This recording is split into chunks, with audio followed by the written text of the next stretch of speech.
US services sector is stalling, but stock investors don't seem too bothered. It's Wednesday, 6th of August, and here's what you need to know. Data showed the US services sector flatlined in July, and input prices have risen by the most in nearly 3 years. That's a sign tariffs are feeding their way through to the wider economy, and companies are starting to warn about them. Caterpillar said tariffs could add $1.5 billion to its costs this year, and Yum Brands warned of falling demand as prices rise. Stock markets are still in a fairly positive mood, though. Our number of the day is $500 billion. That's the potential valuation of OpenAI, according to the pricing of a stock sale that could allow employees to cash in their shares ahead of a possible IPO. That's a big jump from its value, according to its latest funding round earlier in the year. That was just $300 billion. It shows just how intense the hype is getting around AI. OpenAI has doubled its revenue this year and is on track to make $20 billion by the end of 2025.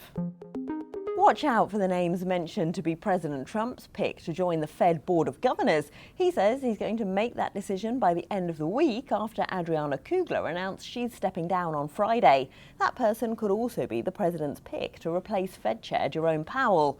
President Trump said yesterday the Treasury Secretary, Scott Bessent, has ruled himself out. Our chart of the day is the rupee against the dollar. That's fallen fairly steeply in recent weeks after India became the latest target of President Trump's tariff policy. The Reserve Bank of India held rates steady today, but warned Indian exports to the US are facing tariffs of 25% from Friday and potentially much steeper levies because of India's purchases of Russian oil. The US says it will impose sanctions on the buyers of Russian oil if there's no progress towards a peace deal in Ukraine by Friday. President Trump's envoy Steve Witkoff landed in Moscow this morning, but sources close to the Kremlin told Reuters President Putin isn't interested in a peace deal because he thinks he's winning the war.